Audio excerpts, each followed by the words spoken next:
Pilar Baselga. Yo le decía, digo, ¿cómo te presento? Dice, como quieras, digo, tú lo has querido. Bueno, os diré primero el currículum oficial, la agenda oficial, luego viene la oculta. Es doctorada en Historia del Arte Contemporáneo por la Universidad Complutense de Madrid, licenciada en Historia del Arte y Arqueología por la Sorbona, nada menos, con un máster en Arte Moderno y Contemporáneo, también de allí. Diploma de Estudios Avanzados por la Complutense de Madrid, colabora en el Centro Pompidou, en el gabinete del presidente Jean Maheu, profesora de Historia del Traje en el Instituto Europeo de Diseño de Madrid, también de Historia del Arte en la Escuela Diplomática de Madrid, en el Museo Thyssen, en el Museo del Prado, colabora con el Instituto de Empresa en distintos cursos y seminarios de liderazgo, especializada en la divulgación del arte contemporáneo.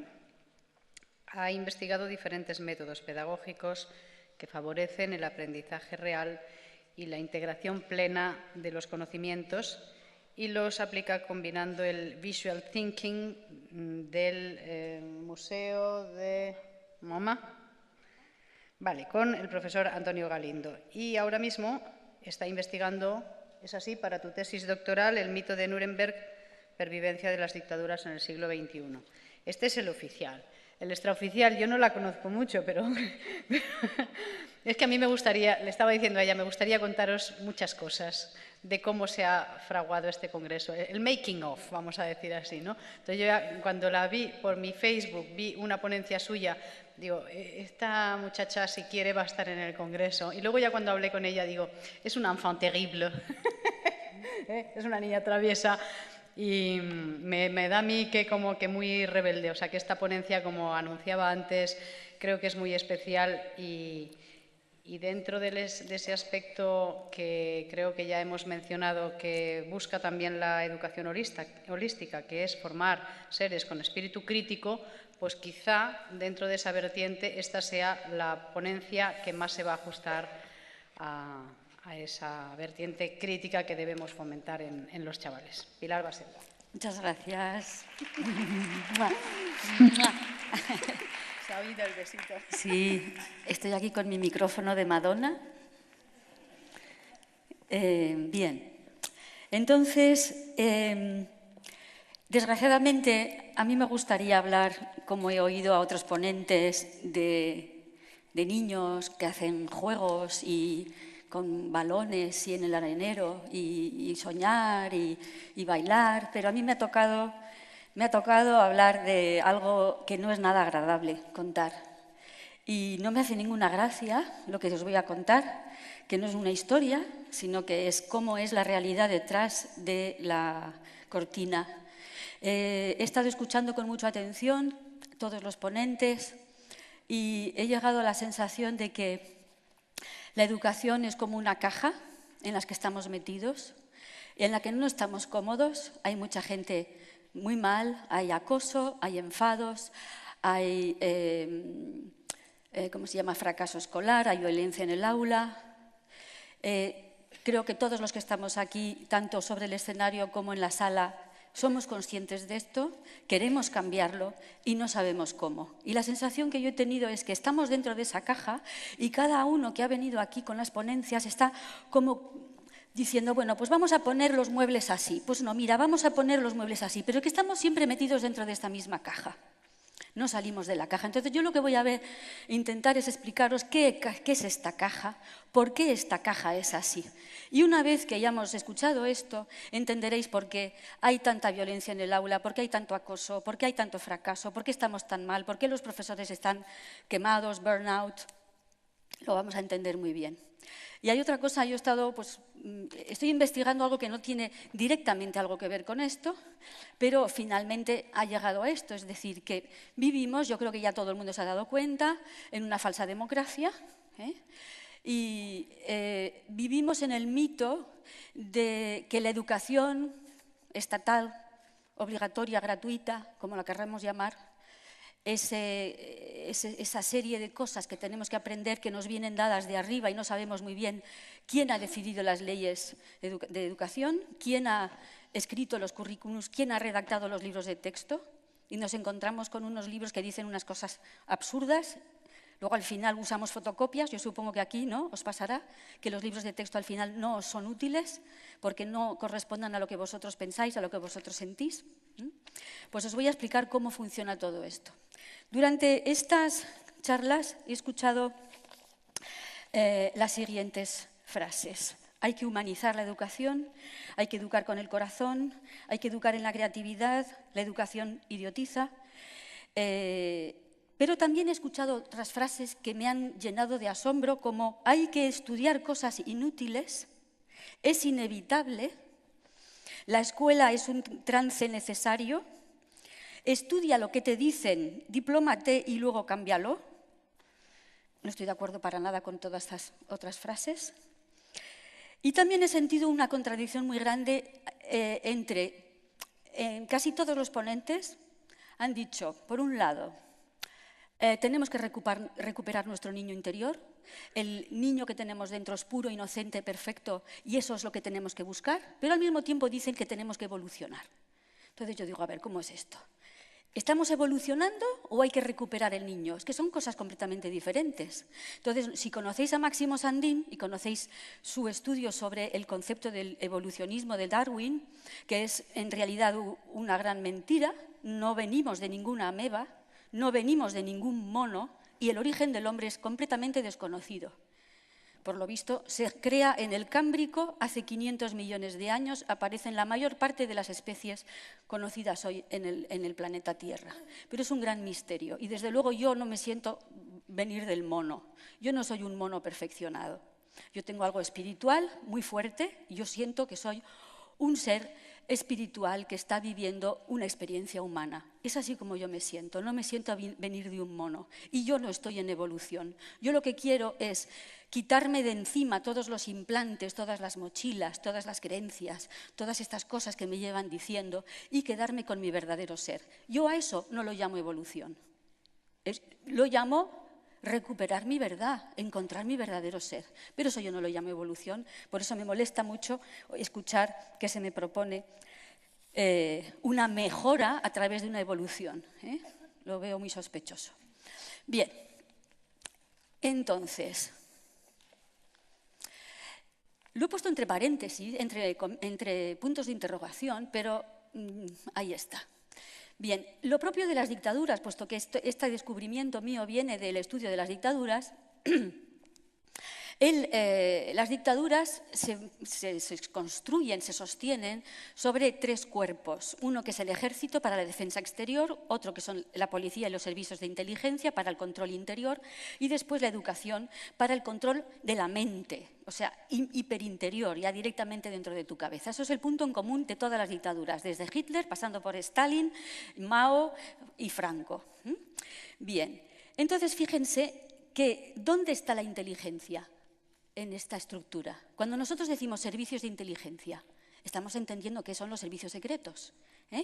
¿Desde cuándo la inteligencia está en los servicios secretos? Yo pensaba que la inteligencia tenía que estar en la educación, ¿no? Pues ven, no está en la educación, porque ahora vamos a ver de qué se trata la educación. Entonces, para mí, la democracia sería una educación libre de la inteligencia, los policías, servicios secretos y jueces para investigar, detener y juzgar a los delincuentes y los corruptos, y luego, tercer punto, el ejército para la paz. Pero bien, vemos que realmente no estamos en esto. Entonces, la gran pregunta es, los niños, yo, me pasé 15 años confinada en un espacio para aprender ¿qué? Pues salí sin saber cambiar una rueda, sin saber cocinar, sin saber usar un taladro, sin saber hacer mermeladas, sin saber cortar leña, sin saber coser un botón. Bueno, no miento, aprendí a coser porque mi madre cosía y yo tenía mucho interés y luego las setas tampoco las sé recoger. Es decir, que nada de eso hemos aprendido. Y decir, bueno, una cosa tan importante como los movimientos de la luna, la astronomía forma parte de la educación, de la sabiduría del ser humano desde tiempos remotos, porque estamos viviendo en un conjunto, en un cosmos, no está solamente la Tierra. Entonces, fíjense que la luna cambia las mareas, será importante saber si estamos en cuarto creciente o en cuarto minguante. Pues tampoco se estudia esto. Y además estudian cosas que luego no se comprueban. No sé si habéis observado que la Luna ha cambiado de posición. ¿Os habéis dado cuenta? Desde el 2011 la Luna se ha tumbado. Digo yo que será un tema para hablar en algún noticiero, en algún programa. Pues por lo visto esto no interesa.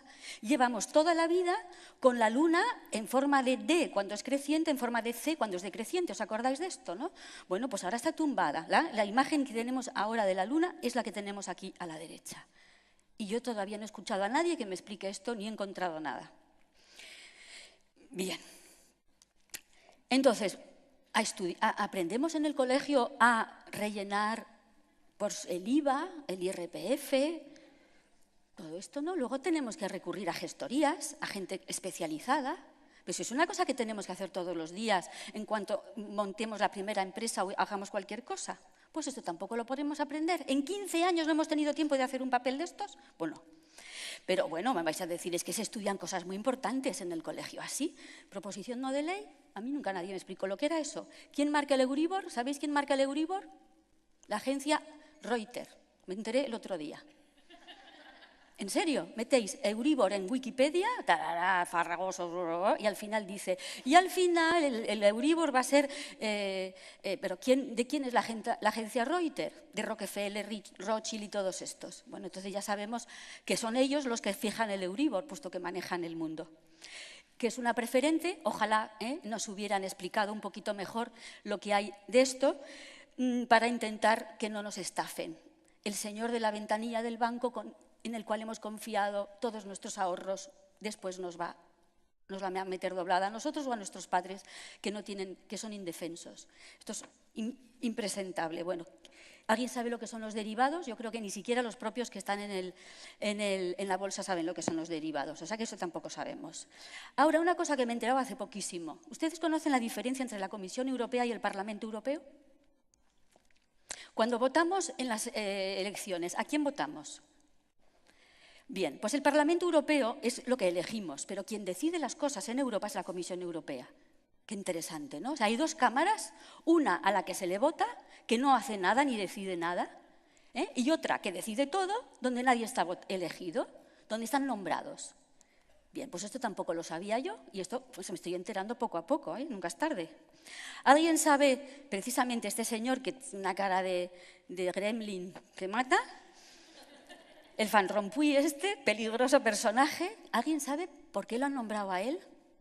Justamente estaba en la reunión de Bilderberg el año que fue nombrado presidente de la Comisión Europea. Y este es el señor encargado de decirnos si mañana tenemos el 21% de IVA o el 32%. Es este señor, al que nadie ha elegido y que está reunido con los de Bilderberg justo antes de ser nombrado. Bien, es decir, que la Unión Europea, lo siento, no es una democracia, es una dictadura. Y os recomiendo un libro que habéis leído hace nada y por eso no está en el PowerPoint, que se llama Las raíces nazis de la Unión Europea. Está en PDF, libre, lo han escrito, a lo mejor ustedes conocen el Dr. Rath. El Dr. Rath es un alemán médico que lucha por curarse con vitaminas el cáncer y no con productos químicos, y ha hecho una fundación, y esta es la que ha publicado este libro que es impresionante sobre cómo se crea la Unión Europea. No es el lugar de hablar de esto, pero que está ahí, las raíces nazis de la Unión Europea. Bien, también os quiero decir que tengo un blog que se llama No Morir Idiota, que es lo único que aspiro hoy en día, porque ser rica ya sé que nunca lo seré, entonces lo digo porque si metéis, por ejemplo, No Morir Idiota, las raíces nazis de la Unión Europea, os saldrá la reseña que he hecho del libro y ya os dará pues, todas las pistas, las páginas, los links y todo esto. Bueno, a la derecha tenemos la Reserva Federal. Nadie sabe lo que es la Reserva Federal, pues yo solo voy a contar. La Reserva Federal es un banco privado, ni es reserva ni es federal. Son 5 bancos que se unieron en el año 1911 y se han adueñado de la economía americana. Bien, todo esto no se estudia en la escuela porque sería demasiado grave que supiéramos estas cosas, porque otro gallo cantaría. Y entonces me vais a decir, no, pero es que hemos estudiado muchas cosas. Ah, sí, hemos estudiado muchas cosas. Por ejemplo, ¿aquí alguien se acuerda qué pasó después de la Revolución Francesa? Antes de Napoleón, entre Napoleón y la Revolución Francesa, hay 10 años de guerra civil. Una guerra civil que sirvió para eliminar las cabezas pensantes, todos los Dantones, Robespierres y todos estos líderes populares fueron eliminados.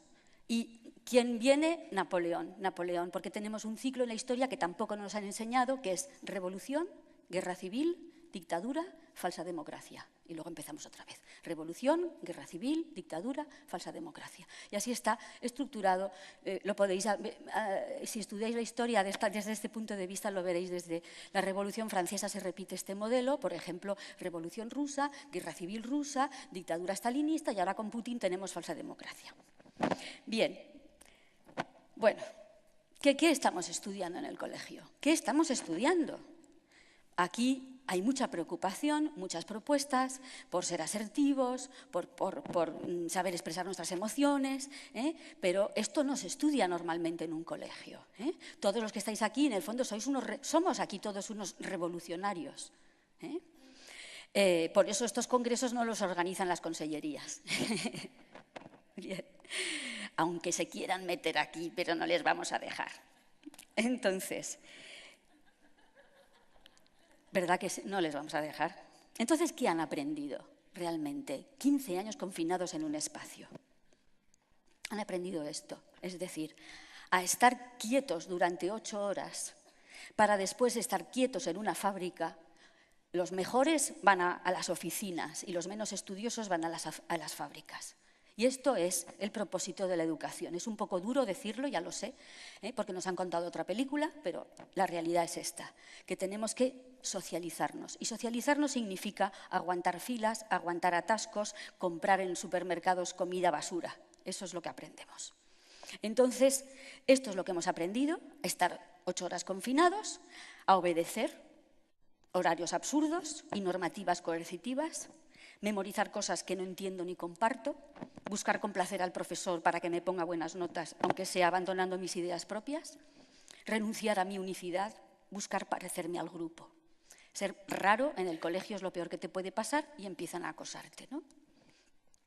Entonces, a todas estas cosas de obediencia, sumisión, miedo al rechazo, dependencia, uniformización, todo esto se llama socialización, porque cuando nos metemos en la ingeniería social, porque la educación es ingeniería social, cuando nos metamos en la ingeniería social nos encontramos con los permanentes eufemismos, es decir, bonitas palabras para decir cosas terribles.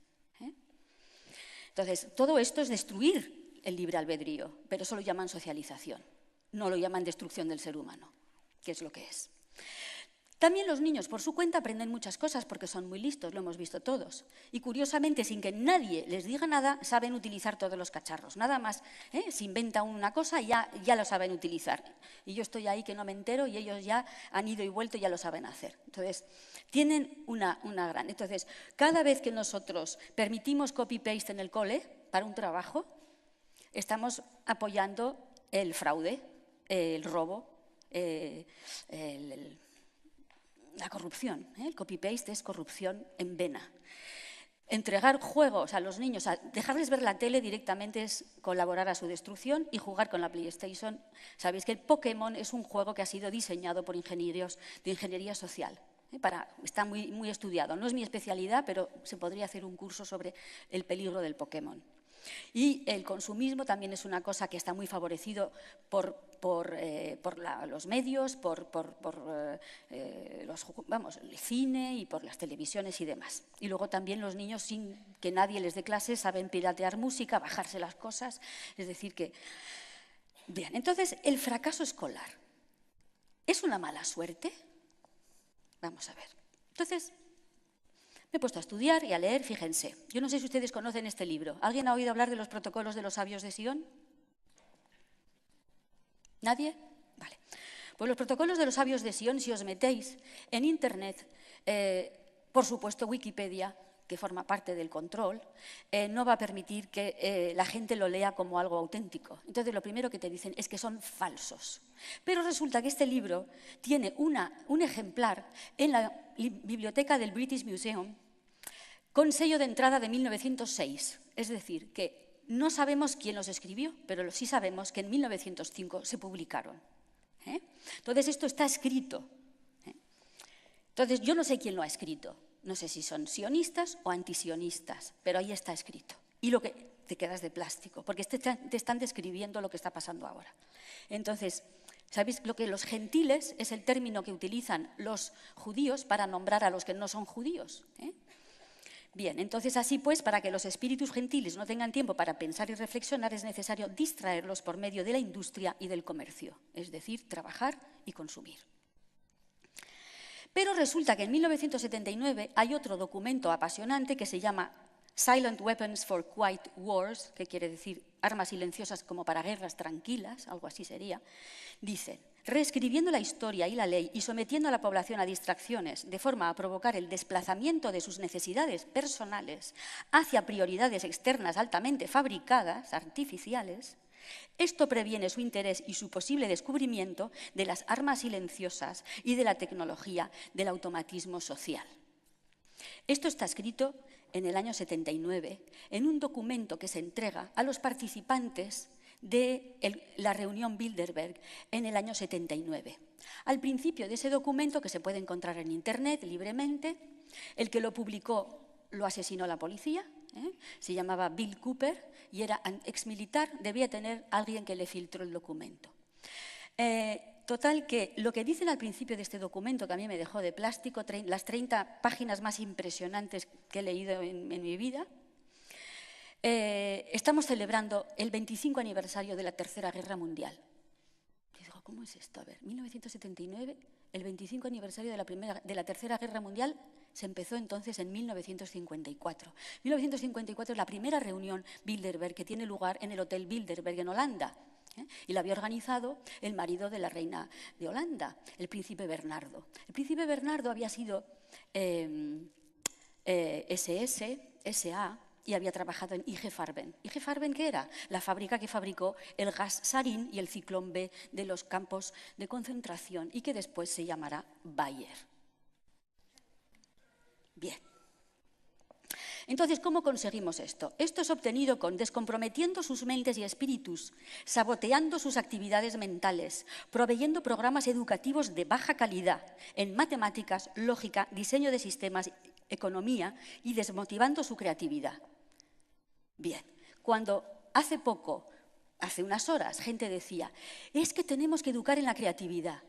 Y claro, yo profesora digo, ¿pero cómo voy a educar en la creatividad si es que todo el sistema es anticreativo? Yo sola, profesora, no me puedo enfrentar a un sistema anticreativo. Pues aquí lo tenéis, está implementado, está diseñado, no es una fatalidad, no es que los profesores sean malos, no es que la educación española no tiene medios, es que está diseñado así. Otra cosa, comprometiendo sus emociones, aumentando su egocentrismo y su gusto por las actividades emocionales y físicas. Multiplicando sus confrontaciones y ataques emocionales. Leed esto es impresionante. Violación mental y emocional por medio de un estancamiento constante en la violencia, la guerra, el sexo, en los medios de comunicación social y en particular la televisión y los periódicos. Entonces, cuando lees esto, ya entiendes por qué hay tanta violencia en el cine, en los videojuegos, por qué hay tanta basura de sexo, porque el sexo puede ser maravilloso, pero ese sexo maravilloso nunca aparece en televisión, ni siquiera en las películas, porque además el cine de Hollywood forma parte de todo esto. Dándoles en exceso lo que ellos desean, junk food para el espíritu, y privándole de lo que realmente necesitan. Entonces, me vais a decir, eres paranoica, Pilar, esto no puede ser. Entonces vamos a seguir buscando textos. En 1901, un señor que se llama Edward Ross escribe un libro que se llama Social Control y dice, hay planes en marcha para reemplazar la comunidad, la familia y la iglesia con propaganda, educación y medios de comunicación de masas. Las personas son solo pequeños terrones maleables de pasta humana. Sigo. El objetivo principal de nuestro gobierno consiste en debilitar el espíritu crítico del pueblo, hacerle perder la costumbre de pensar, pues la reflexión da origen, muchas veces, a la resistencia. Entonces, si tenéis la sensación de que no podéis hacer pensar a vuestros alumnos, pues es normal, es que está diseñado así. Necesitamos dirigir la educación de las sociedades cristianas de tal forma que sus manos caigan abatidas en un gesto de desesperada impotencia ante cualquier negocio que exija iniciativa.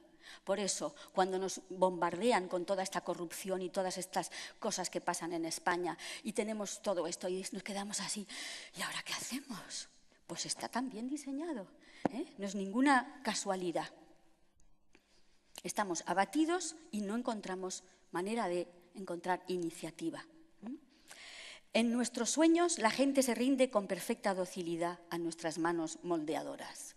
Esta frase la dice en la primera Junta General de Educación de Rockefeller. Porque los Rockefeller, en cuanto hablamos de ingeniería social, control, aparecen enseguida. Son grandes, lo que ellos se llaman filántropos, de nuevo un eufemismo. Pondrán todos los medios para controlar la salud, la mente, en fin. Bien. Este es Woodrow Wilson, el presidente que permitió la creación de la Reserva Federal, es decir, la corrupción, la perversión a través del nombre incluso, ¿no? Nosotros tenemos el Banco de España, que ya gracias a la Unión Europea no sirve para nada, pero cuando teníamos Banco de España con algo dentro, nosotros decidíamos emitir moneda, lo decidía el gobierno, pero en Estados Unidos lo deciden 5 bancos privados. Pues miren lo que dice, queremos que una clase tenga educación liberal y queremos otra clase, una clase necesariamente muchísimo mayor que renuncie al privilegio de una educación liberal y se adapte para ejecutar tareas manuales específicamente difíciles. Pero en 1917 ya van a saco, estos que quieren controlar la educación y hay mucha gente que se está dando cuenta. Una serie de senadores dicen, se están moviendo con precisión militar por todo el frente para lograr el control de la educación de los niños del país. Esto es un senador, Chamberlain. Con precisión militar por todo el frente para lograr el control de la educación. ¿Es una guerra? Es una guerra. Es una guerra psicológica. Las escuelas han sido agarradas, igual que un pulpo agarra su presa, por un gobierno invisible. Esto lo dijo el alcalde de Nueva York. Un gobierno invisible. Ahora en 1928, otro texto. Estamos gobernados, nuestras mentes son moldeadas, nuestro gusto formado ampliamente por hombres de los que jamás hemos oído hablar. Aquellos que manipulan este oculto mecanismo de la sociedad constituyen un gobierno invisible que es el verdadero poder al mando de nuestro país. ¿Quién es Edward Bernays? Es el sobrino de Sigmund Freud y fue el creador de las relaciones públicas. Y habla de oculto mecanismo y gobierno invisible. Yo el año pasado di 2 conferencias a alumnos de quinto de periodismo y de quinto de relaciones públicas. No habían oído hablar nunca de Edward Bernays. Ni siquiera los que estaban estudiando relaciones públicas no sabían que el creador de las relaciones públicas era este señor. ¿Y por qué no se le dice a los alumnos que estudian 5 años que Edward Bernays es el creador de las relaciones públicas? Porque este señor se puso al servicio de la CIA y se puso al servicio de las mayores corporaciones, por ejemplo, del tabaco. Él se inventó una campaña para que las mujeres fumaran, porque las mujeres no fumaban, era cosa de hombres. Entonces él se inventó toda una campaña para que el cigarrillo se convirtiera en la antorcha de la libertad y así ganar el 50% del público que no fumaba por cuestiones tradicionales. También se inventó, por ejemplo, el desayuno de huevos fritos con bacon. Todos sabemos que es excelente, ¿verdad?, para la salud. Bueno, pues él consiguió que la gente se lo creyera. Vistió a unos señores con bata blanca, falsificó unos resultados de análisis médicos y dijo que era lo mejor que podían desayunar. ¿Por qué este empeño en vendernos huevos fritos con bacon para desayunar? Porque la industria cárnica tiene un excedente de cerdo y entonces había que vender el bacon sí o sí. Entonces, bueno, y los americanos y los ingleses están convencidos de que es un desayuno estupendo y además tradicional. Bien. Está en marcha un programa exhaustivo para permitir el control del comportamiento humano, otro de la Fundación Rockefeller. Skinner, los que habéis estudiado psicología habréis oído hablar de él, el creador, el gran líder del conductismo, dice, podemos conseguir un control bajo el cual los controlados, no obstante, se sienten libres, aunque estén siguiendo un código mucho más escrupulosamente que el que nunca existió bajo el viejo sistema. ¿Y qué es el viejo sistema? El viejo sistema es el sistema educativo. Para decirlo rápidamente, antes de que existiera la UNESCO. Ahora os lo cuento. Seguimos. Tenemos que seguir produciendo una clase social inculta. Claro, necesario, porque si no, con gente inteligente esto no se puede controlar. Esto es terrible también. La calidad de la educación dada a las clases inferiores debe ser la más pobre, de manera que la brecha de la ignorancia que aísla las clases inferiores de las clases superiores sea y permanezca incomprensible para las clases inferiores. Con tal discapacidad, incluso los mejores elementos de las clases inferiores tienen poca esperanza de extirparse del lote que les ha sido asignado en la vida. Esta forma de esclavitud es esencial para mantener un cierto nivel de orden social, paz y de tranquilidad para las clases superiores dirigentes. ¿Qué tal? ¿Cómo os estáis encontrando? Ahora necesitaríamos una relajación, ¿verdad? Un poco de música. Bien. Bien, entonces esto es muy importante. Fijaros esta frase. Con la mejora en las comunicaciones y en la educación, las clases inferiores se vuelven aptas para el conocimiento. Esto amenaza la soberanía de la élite. Por eso, cuando leéis el documento este de Silent Weapons, resulta que la educación va a ser realmente la meta, la diana.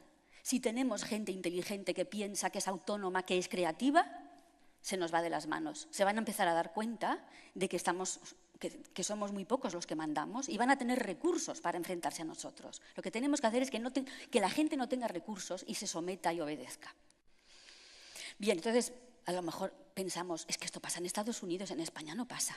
Bien, pues España es una democracia, claro, porque tenemos una constitución en la que dice que entre las libertades está una de las libertades fundamentales de los españoles es la libertad de la enseñanza. Pero 4 renglones más abajo pone que la enseñanza es obligatoria. Y yo pregunto, ¿puede ser algo libre que es obligatorio?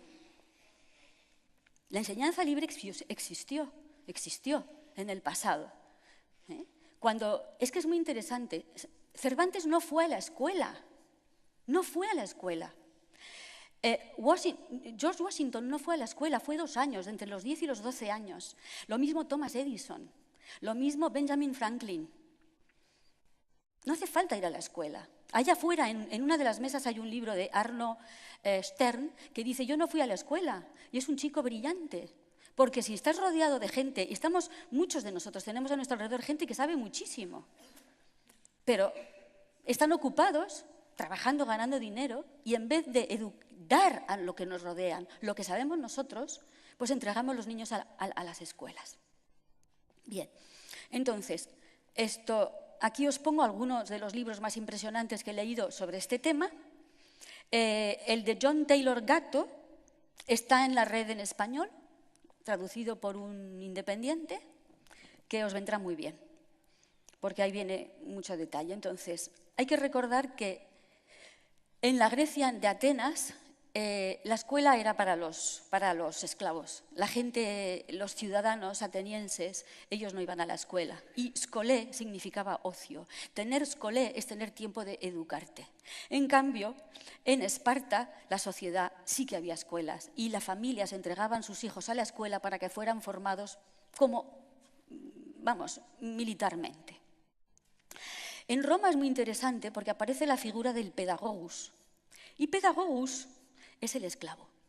El esclavo que instruye. Entonces dice, el magister docet, es decir, es docente, pero el pedagogus inculca la lección. Entonces el pedagogo es el esclavo que inculca una lección de la que no tiene ni idea. Esto es, la etimología de la palabra. Bien, en la Edad Media existe una manera de educar a las clases elevadas, sobre todo a las clases religiosas, con el trivium, que todos conocemos, gramática, retórica, dialéctica, y el quadrivium, aritmética, geometría, astronomía y música. Como pueden ver, aquí no hay diferencia entre letras, ciencias, astronomía, geografía, arte, todo está unido. Todo está unido.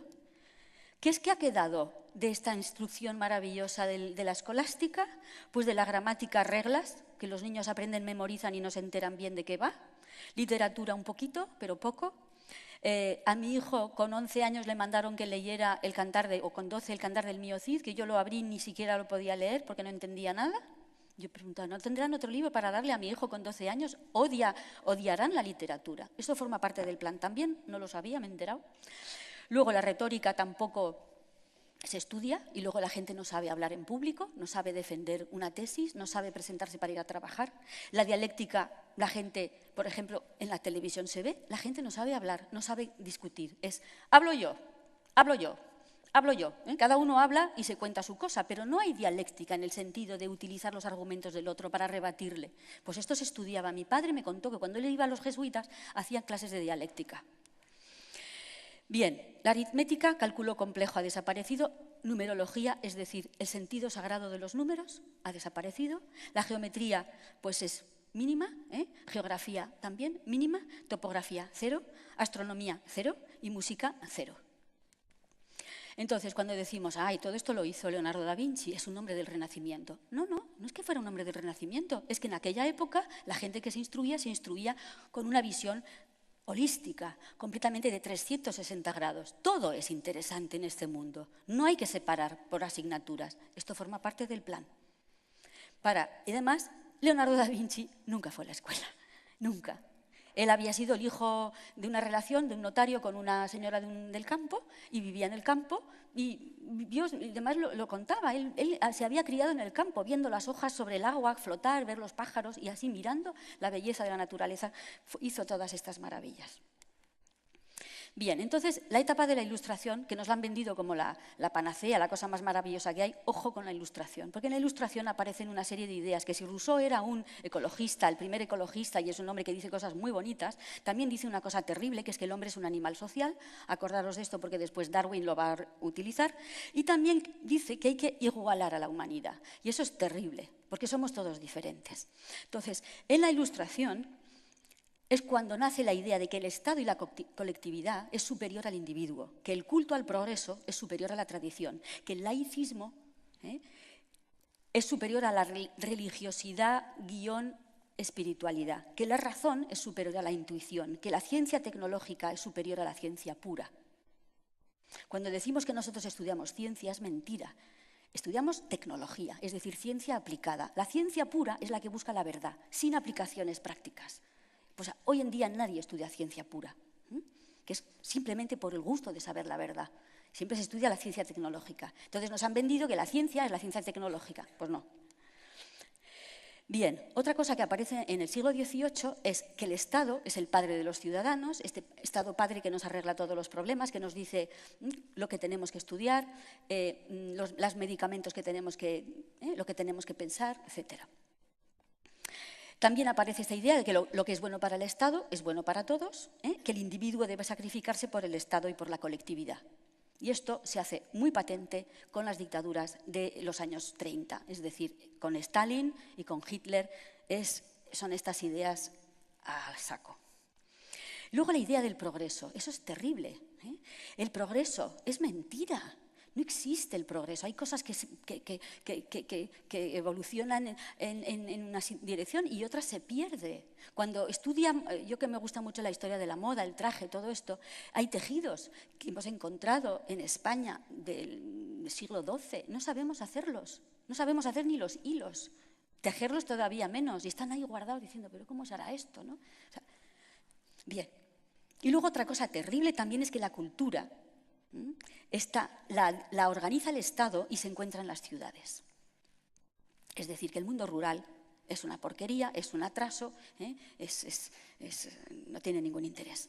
Entonces, una gran idea que está metida dentro de los programas de las leyes de educación de toda Europa, gracias a la UNESCO, es que el enemigo del progreso es la tradición y la religión, que la tradición popular y el mundo rural y las tradiciones religiosas son un atraso, una superstición, y que la irracionalidad es bajo y primitivo, todo lo paranormal, esotérico, meditar, entonces ya parece que estás diciendo tonterías.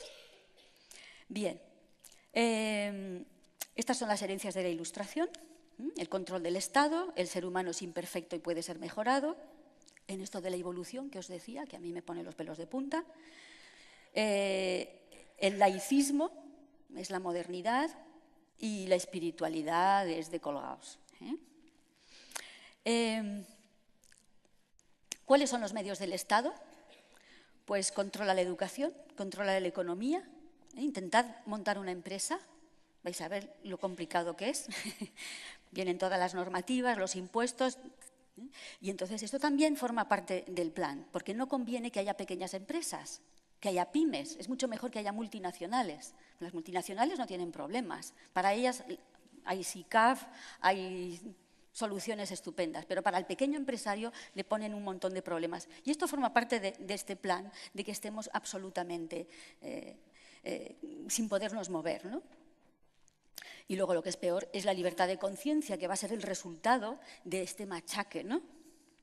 Entonces, nos han dicho, el Estado somos todos. Pero yo no tengo la sensación de que el Estado, que yo soy el Estado. Al contrario, yo siento que el Estado me oprime y me abusa de mí y me está estrujando todo el tiempo.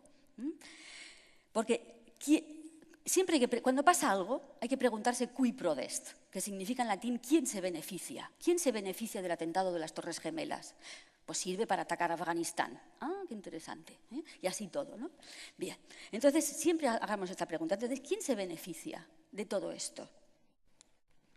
Las élites, que son los banqueros más las farmacéuticas, que están todas unidas con el mundo del armamento y de las petroleras. Y son las que realmente gobiernan el mundo. ¿Y esto cómo es posible? Porque no gobiernan directamente, tienen intermediarios. Y estos intermediarios son los políticos que nosotros votamos democráticamente. Y lo bueno de la crisis, que yo estoy encantada con esta crisis y todos los sobres de Bárcenas y los casos y los urdangarines y todas estas cosas, es que por fin están cayendo las máscaras y nos estamos dando cuenta realmente de cómo funciona esto, de que esto de democracia no tiene nada. Nosotros les votamos porque creemos sus mentiras y luego ellos, con esto de que tienen mayoría absoluta, hacen lo que les dicen sus amos, que están por encima de ellos. Entonces, la Revolución Francesa, que nos la han vendido como la cosa más maravillosa del mundo, son ideas maravillosas, pero hay una especialmente que me molesta, que es la igualdad. Igualdad, igualar. Esto es la igualdad. O sea, nos tenemos que someter por igual. Y ya veis que todos los culitos son diferentes. ¿No? Ahora, no sé si conocéis a este fotógrafo que se llama Spencer Tunick y que esto reunió a 20.000 personas en la Plaza del Zócalo en México y la gente lo hizo gratuitamente.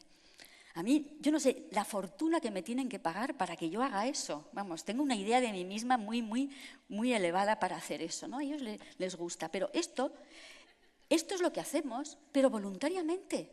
Esto es una especie de símbolo de lo que estamos haciendo todos los días. Todos los días hacemos esto. Ya estamos preparados para que...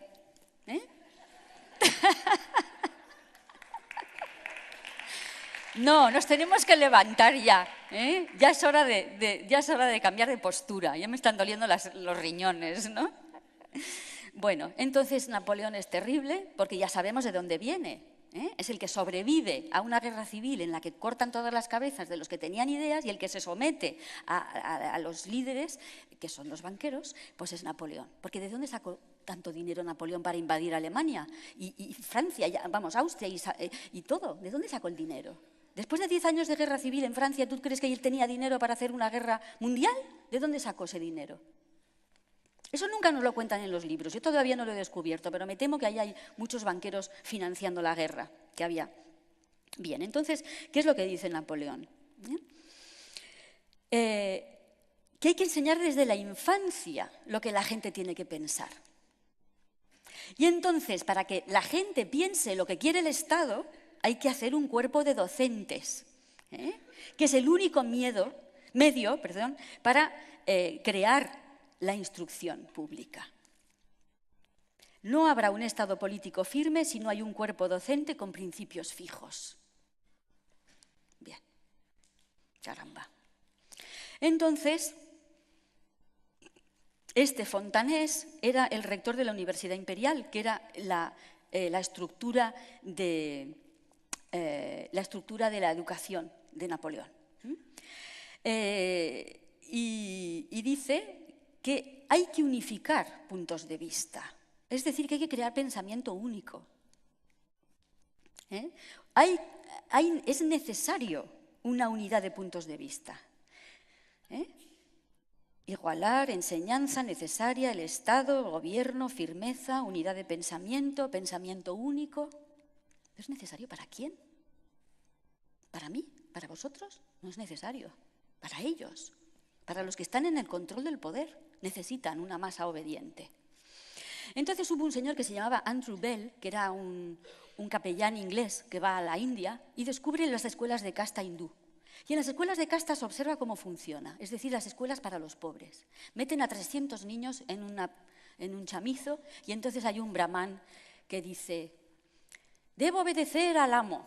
Y entonces todos los niños, debo obedecer al amo. Y si no contestabas bien, entonces los más mayores de los alumnos les pegaban con una vara, el famoso pedagogus, para que todo el mundo dijera lo que dice el profesor. Entonces esto a los ingleses les va a encantar e introducen este tipo de enseñanza en la educación inglesa. Otra cosa muy interesante es la guerra. Ya hemos hablado de Napoleón, ahora vamos a hablar de los enemigos de Napoleón, que eran los alemanes, ¿eh? Como siempre, estuvieron en guerra francos y germanos, como 2000 años en guerra, ahora son amigos. Bien, entonces el sistema prusiano, Jena es una victoria de Napoleón y Waterloo es el gran desastre. ¿Qué pasa entre Jena y Waterloo? Pues que van a montar las escuelas prusianas. Entonces, el que crea el pensamiento de que hay que formar a los alumnos se llama Fichte, y el que escribe la frase, el trabajo hace libre, que es lo que había en la puerta de los campos de concentración. Arbeit macht frei. Trabajo hace libre. Fíjate, otro eufemismo. Bien, entonces, ¿qué es lo que hacen los alemanes? Organizan 3 niveles. El 0,5% es la élite. Tiene una educación como el trivium y el quadrivium. 360 grados, perfecto. El 5%, zonas intermedias, mandos intermedios, profesores, militares, policías, médicos, arquitectos, todos esos que tienen que trabajar y saber un poco, pero no mucho. Y luego el 90% de las que llamaban Volksschule, era Akademienschule, Realschule y Volksschule. Y el Volksschule era las escuelas del pueblo, donde les impiden la lectura fluida porque se dan cuenta de que cuanto más tarde aprendes a leer, peor lees. Entonces, antes estaban hablando de esto en el sistema Waldorf. Yo no sé, yo no soy una especialista del tema, no soy logopeda ni sé nada de esto, pero lo que yo he leído es que mi madre, por ejemplo, le enseñó a leer a mi hermana con 3 años, a leer y a escribir, y llegó al cole ya sabiendo leer y escribir. Bien, y eso a mi alrededor hay mucha gente así, las abuelas que enseñaban, o las madres que enseñaban a leer muy prontito a los niños.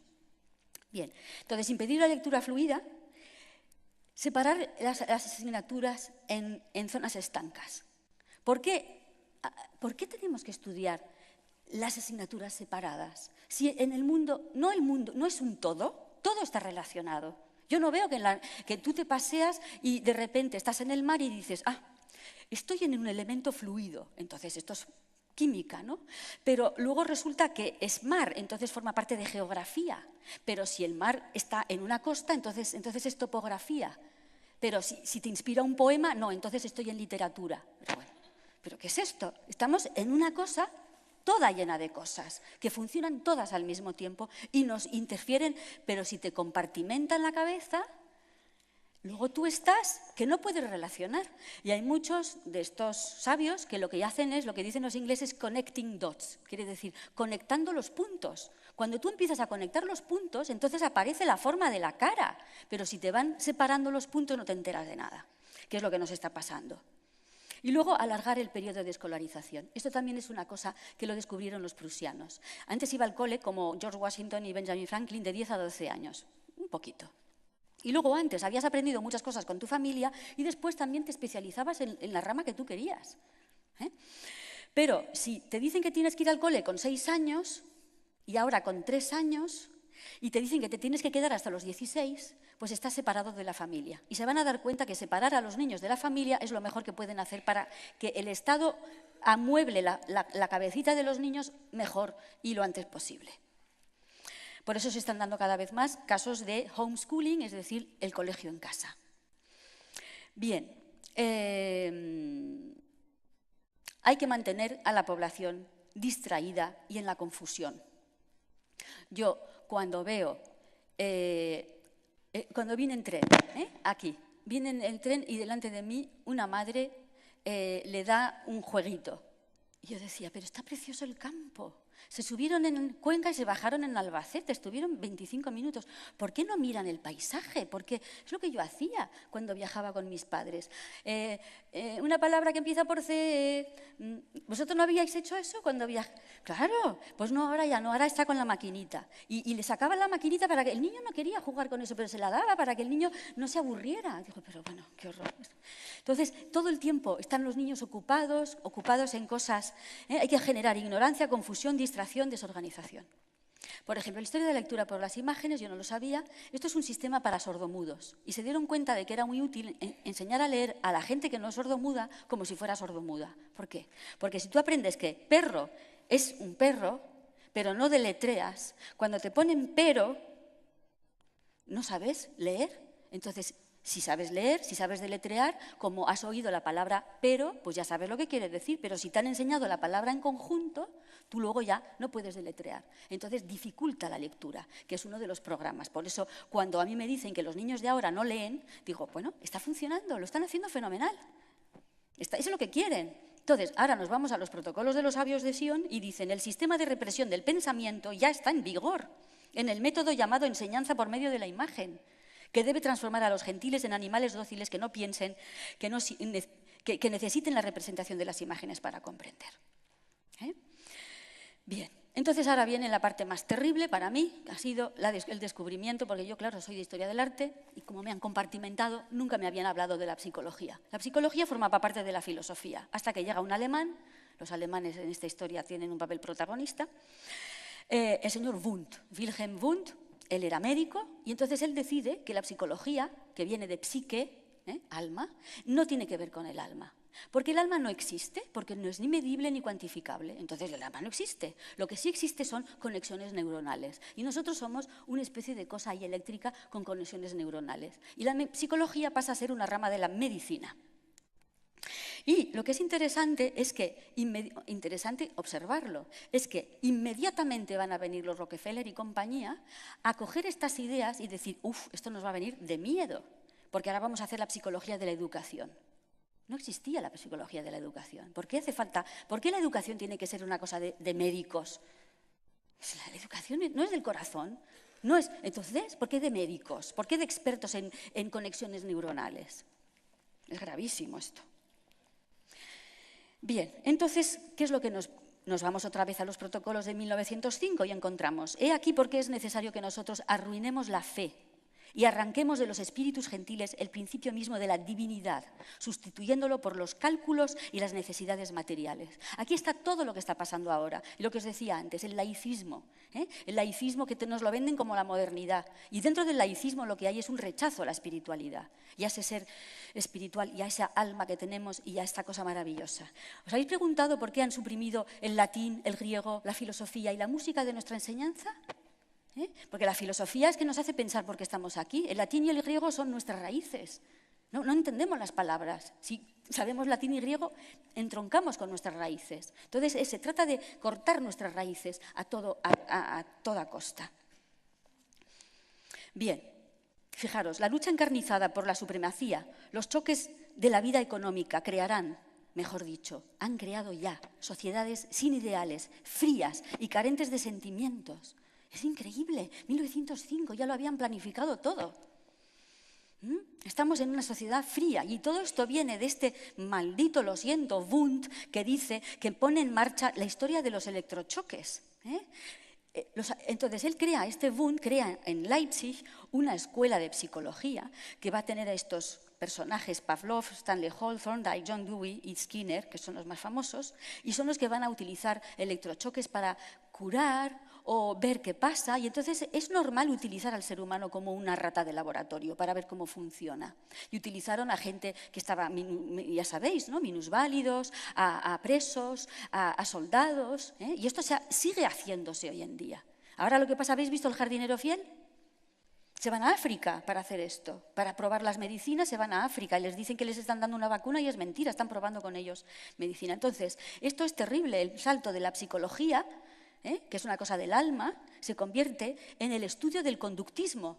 Pero el conductismo consiste en decirle, a ver, ¿qué tengo que hacer con la mente humana para que el ser humano haga lo que yo quiero que haga? De eso se trata el conductismo. Bien, entonces, esto es terrible, esto está en la red, lo he visto, no he podido ver más de un minuto porque el niño está gritando, resulta que es un alumno autista que está en un centro especializado, y lo dejaron paralítico después de 31 electrochoques y 7 horas de tratamiento. Y ves cómo está amarrado así, gritando, así, y todas estas personas mirando así tan tranquilos. En fin. Entonces, la agenda estatal consiste, se dieron cuenta muy pronto, que la familia, que hay que apartar al niño de la familia cuanto antes, porque es la tradición, porque es las raíces, porque es el amor incondicional. Nadie te quiere como te quiere la gente de tu familia, nadie. Puedes hacer lo que te siguen queriendo. Bien. Luego, prolongar la infancia, en el sentido de que no te dejan... Esto de el trabajo infantil es horroroso, depende. Si un señor empresario te está maltratando, sí, pero si es tu madre la que te está enseñando a cocinar, o tu padre que te está enseñando a cambiar una rueda, o te dice, oye, vente al taller que te vas aprendiendo como se hizo siempre. Velázquez empezó a trabajar en el taller de Pacheco con 11 años para aprender. Bien, retrasar el aprendizaje de la lectura, porque eso favorece el analfabetismo. Luego, el refuerzo periódico es terrible. El refuerzo periódico es, metes una rata en una caja, ¿no? Aprietas un botón, le dan de comer. Aprieta el botón, le dan de comer. Aprieta el botón, no le dan de comer. Aprieta el botón, le dan de comer. Aprieta el botón, no le dan de comer y no ha apretado el botón y al final no sabe qué tiene que hacer.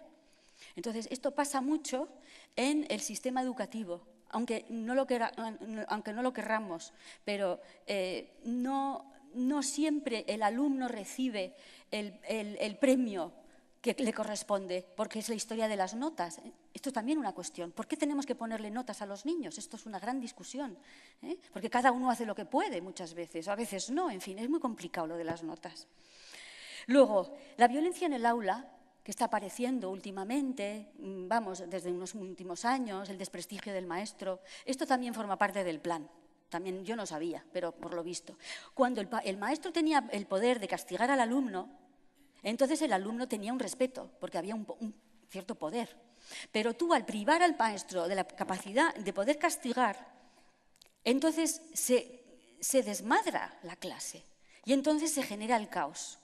Y entonces, al generarse el caos, es el niño el que va a pedir la autoridad y va a pedir el castigo y va a pedir las normas. Pero, de paso, se desestructura y se genera un caos que se parece después al caos que hay en la sociedad. Y entonces después dices, mira, sí, necesitamos control, necesitamos cámaras de vigilancia, porque así estamos más seguros, porque la gente es muy mala y nos roba. Yo he contado que desde mi casa hasta el Museo del Prado tengo 25 cámaras que me filman, 25, y no vivo muy lejos. Pues eso es que es indignante que te tengan que filmar. Porque somos todos presuntos terroristas, cuando sabemos dónde están los terroristas, ¿no? Y los ladrones. Bien, entonces esto es lo que se llama el sistema de problema-reacción-solución. Tú quieres aplicar una normativa, entonces generas un problema. Ese problema crea una reacción y entonces tú así puedes aplicar la solución. El 11S es uno de esos casos, por ejemplo. Vamos a atacar a Afganistán, necesitamos una excusa. Bueno, vamos a montar un ataque para después decir que son el Bin Laden, que está metido ahí en una cueva, que cómo supieron que estaba ahí en aquella cueva todavía no lo sé, pero bien. Y esto se ha utilizado en el ataque del Maine, ¿os acordáis? Eso ya está reconocido, en fin. Bueno, la idea esta de que un profesor, un maestro que lleva toda la vida tiene que pedirle a un médico, a un experto, a un psicólogo, tiene que pedirle su opinión, porque es como, de nuevo, desprestigio de los maestros. ¿Qué pasa? Que no tenemos experiencia suficiente, nosotros como profesores tenemos que pedir la exigencia de los maestros. Bueno, la obediencia y la sumisión. El hedonismo, esto es muy interesante, las publicidades que siempre te venden todo con facilísimo, rapidísimo, divertidísimo, todo tiene que ser así, si no el niño no está contento. La idea de que lo corporativo es lo bueno, yo cuando veo a mi alrededor gente joven que tiene 20 y tantos, 30 años, están empezando a trabajar para una gran empresa y cómo se dan cuerpo y alma, y yo sé que los están estrujando, no puedo hablar del tema, ¿no? Y después, cuando tenga 45 años, le darán una patada, o 40, le darán una patada y cogerán a otro. Y él ha dado todo por la empresa, ¿no? Bien, entonces, una cosa que yo no sabía. ¿Ustedes saben cuándo fue la primera ley de educación? ¿A que nunca se lo han dicho? ¿Por qué tiene que el Estado que decidir por ley lo que nosotros sabemos perfectamente que tienen que estudiar nuestros alumnos y nuestros hijos? ¿Por qué es el Estado? Pues fijaros, la historia viene de la UNESCO. La UNESCO se forma en el año 46 y en el año 69 van a crear un libro que se llama Apprendre à être, aprende a ser. Fijaros qué nombre más bonito, ¿verdad? Aprende a ser. Y este libro es el que ya puedes encontrar la mayor parte de las ideas que hemos dicho ahora. Es decir, el hombre está en evolución permanente, los valores éticos vamos a quitarlos, los valores morales los quitamos, filosofía y todo esto no sirve para nada. Ahora hay que centrarse hacia que el sistema educativo favorezca el sistema económico. Pues esto viene de la UNESCO. Y la UNESCO lo que quiere es que todos los países que son miembros de la UNESCO tengan la misma educación. Y eso es lo que se llama normalizar. Bien, pues entonces lo normalizan y hacen una ley en España en el año 70, que es la primera ley de educación, que se llama la ley de Villar-Palasí. A lo mejor os suena. Bueno, antes de esa ley, es decir, antes de 1970, ¿qué pasa? ¿Que los españoles no eran inteligentes? Mis padres se formaron en los años 30, nacieron en los años 20. Mi padre fue a una escuela de jesuitas, mi madre a una escuela pública y eran súper cultos, sabían de todo. Y no había hecho falta ni libros de texto, ni leyes educativas, ni LOGSES, ni BUPS, ni COUS, ni nada de esto. Ellos estudiaron lo que se había estudiado siempre en los colegios, porque los profesores sabían muy bien lo que enseñaban. Bien. Pues esto, que os metéis en el BOE, os leéis estas y es bastante impresionante. En el Real Decreto del 2004 dice lo siguiente, que hay que destacar la importancia de la ciencia, pero ya sabemos que la ciencia no es ciencia, que es ciencia tecnológica, ¿vale? Entonces dice, en el hogar y la vida diaria hay que recordar que hay fibras textiles, pinturas de paredes y cosméticos, en la construcción materiales aislantes y barnices. Esto está en la ley de educación. Esto es lo que dice lo que tiene que haber dentro de los libros de texto. La tecnología se ocupa de aportar los medios necesarios para satisfacer las necesidades humanas. Fijaros qué frase. ¿Cómo que las necesidades humanas se solucionan con tecnología? Se lo voy a decir yo a mi psicólogo, porque yo tengo muchos problemas que no se solucionan con la tecnología, ni vamos. Si en vez de poner la tecnología pusiéramos la religión se ocupa de aportar los medios necesarios para satisfacer las necesidades humanas. Me diríais, esto es ¿cómo se llama? Manipulación mental. Pero como decimos la tecnología, no pasa nada. Es una nueva religión la tecnología. Esto es bestial. Durante la Guerra del Golfo, los soldados de Estados Unidos y de otros países aliados pudieron tomar todas sus comidas en las trincheras, calentitas y en cualquier momento, gracias a la tecnología. ¿Esto es apología de la guerra? ¿Esto es justificar una guerra que había sido, ¿os acordáis? La Guerra del Golfo se hizo bajo una mentira, que había armas de destrucción masiva. O sea, ¿cómo se puede poner esto en un libro de texto? Bien. En el Real Decreto 2004 dice que hay que insistir sobre los avances de la ciencia, por ejemplo, que hay que hablar de los fertilizantes, de los plaguicidas, los aditivos, todo eso es estupendo, que hay que hablar de conservantes, hay que hablar de estabilizantes. Por ejemplo, el mayor adelanto ha sido el empleo de compuestos hormonales sintéticos para incrementar el peso del ganado vacuno en explotación intensiva. El libro Anaya. Y encima tienes que comprar estos libros. Es que ni regalaos los querría yo. No, encima, es que es terrible. No, ya. Ahora os voy a dar ideas. Ya termino y os voy a dar ideas porque esto es insoportable. Bueno, esto es increíble. Los coches eléctricos serán los coches del futuro. Utilizan un combustible barato y poco contaminante. El único problema es que las baterías no duran mucho. 3 frases, 3 mentiras. El primer coche más rápido fue un coche eléctrico, que ganó una carrera con coches de gasolina en el año 1898. Era un coche de un belga que se llamaba La Jamais Contente, la nunca feliz. Ganó un coche eléctrico. Después, Henry Ford y Thomas Edison hicieron un coche eléctrico, que estaban a punto de sacar. Y en 1914 les quemaron los 2 almacenes donde estaban fabricando los coches eléctricos. Y de repente se olvidaron del proyecto, ya todo de gasolina. Y encima, cuando nos dicen que no hay baterías, las baterías de ferroníquel todavía funcionan, tienen 100 años y todavía funcionan estas. Es mentira lo de las baterías. Todos hemos visto esas antenas de telefonía móvil subidos arriba de una montaña. ¿Todos hemos visto eso? ¿Cómo se alimentan esas antenas de telefonía? ¿Hay alguien ahí pedaleando? ¿Ven un motor de gasolina? ¿No? Tienen de estas baterías de ferroníquel que duran 50 años, pero esas no están en el mercado, porque si no, nos liberaríamos de las eléctricas y de todos estos. En fin. Bien. La experiencia ha mostrado que el método más simple de control de la población es el mantenerlo ignorante de los principios básicos de los sistemas, por un lado, siempre llevándolo a la confusión, desorganización y distraído con temas sin importancia real, por otro lado. Entonces, yo me he puesto a pensar y digo, las soluciones las tenemos nosotros. O sea, nosotros nos tenemos que negar. Como profesores nos tenemos que negar, hablar con el director del colegio y decir, no más libros de texto.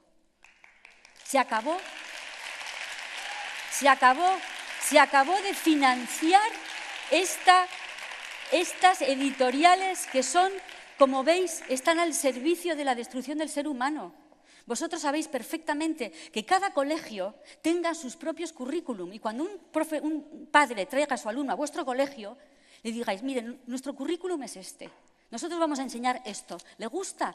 Vale. O sea, y porque además, lo sé, porque un amigo mío es director de colegio, vienen las editoriales y les dan comisión. Coño, hay que decirlo. Pero es que están haciendo picadillo con la mente de nuestros hijos y encima se están lucrando. Es como Bárcenas, es lo mismo, pero a nivel peor porque son nuestros hijos, no es dinero, son nuestros hijos, el corazón de nuestros hijos que están destruyendo y luego salen a buscar trabajo y no encuentran trabajo porque están ya machacados, porque ya no creen en ellos, porque ya no pueden inventar. Entonces hay que negarse, hay que quemar. Yo soy terrible para esto, yo ya estoy volviéndome nazi también, ¿no? Hay que quemar las malditas Barbies. Yo recuerdo tener una Barbie a la basura, o sea, directamente, la pira. Yo recuerdo tener una Barbie, tenía yo 8 años, y yo miraba a la Barbie con sus vestiditos, me miraba en el espejo y digo, Pilar, qué fea eres. Mira, eres baja, eres morena, no tienes esas tetas, no tienes esas caderas y tienes unas piernas gordas y cortas. ¿Pero qué? Y viví con eso, estuve a punto de ser anoréxica por la maldita Barbie. Y luego, ¿por qué? Yo me acuerdo, mi hijo lo he educado en comida muy sana, siempre. Y cuando iba a los cumpleaños de los niños, a los McDonald's y compañía, no podía comer. Porque no le gustaba nada de lo que había en las hamburguesas, y ni los nuggets, ni nada de eso. Y encima después de esa mierda de comida, le daban un cucurucho lleno de chuches químicos y que mi hijo tampoco comía. Y entonces yo decía, ¿pero qué es esto? Y luego los juegos. Los juegos están diseñados para que los niños sean violentos y que no tengan empatía, porque desde que nacen hasta que llegan a 20 años, ¿cuántos asesinatos han visto? ¿Cuánta sangre han visto? Ya es completamente normal. Esto que han pasado de que han destruido las casas rurales en Galicia. Pues ¿cómo no van a ser violentos y les divierte romper cosas? Si es lo único que hay en sus juegos. No existe otro juego. Y encima las madres dándoles, cuando hay un paisaje precioso, dándoles para que el niño juegue con la maquinita. No. ¿Y cómo no? Hacerlo todo en familia. Lo poco que sabes, enséñaselo. Enséñale tú lo que sabes hacer, que todas sabemos hacer mucho. Luego, la historia de las guarderías, madres de día, que se están poniendo en marcha, la escuela en casa, esto que os he dicho, los colegios, nada de libros de texto. Todo se tiene que hacer de una manera desde el corazón, pero hagámoslo ya. Que no nos impongan a nosotros lo que tenemos que decirles a nuestros alumnos, a nuestros hijos. La televisión, yo me siento al lado de mi hijo, bueno, ya es mayor, y comentamos, o sea, es visión crítica. O sea, yo no entiendo la televisión para que él esté ahí. No, me pongo a su lado y digo, bueno, fíjate tú, pues esto te están diciendo esto, pues esto te están diciendo lo otro, ¿no? Claro, pero que es un... No, es verdad. Le tengo que agradecer a mi hijo que me dice, mamá, por favor, no te vistas de hippie. Ponte elegante. Y digo, vale, venga. Bueno, y por supuesto el contacto con la naturaleza es tan importante, ¿eh? Que cocinen con nosotros, y educar en la autonomía. Y luego hay una cosa que ya termino, es que rechazaré los exámenes tipo test, por supuesto. Es una cosa que no quiero, que no quiero dejar de decir y que me ha dolido un poco en este, yo soy muy sincera, en este congreso, es ver que hay negocio con el sufrimiento de los niños. Es decir, y hay empresas que se dedican a ayudar a los niños que están mal. Por un lado es normal, quieren ayudar, pero por otro lado hay negocio. Y a mí, donde hay negocio, lo siento, hay intereses de que eso, hay intereses de que no se arregle. Entonces, ¿veis la caja, no? He intentado romper esa caja. No necesitamos esta educación.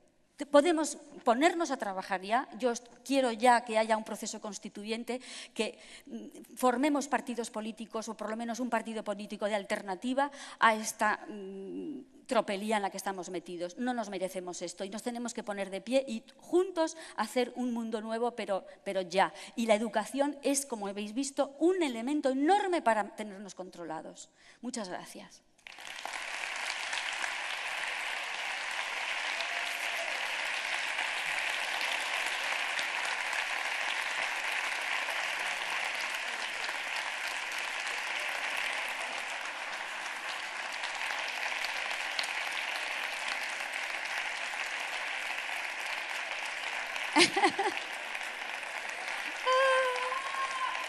¡Ay, guapísima! Muchas gracias. Mi corazón.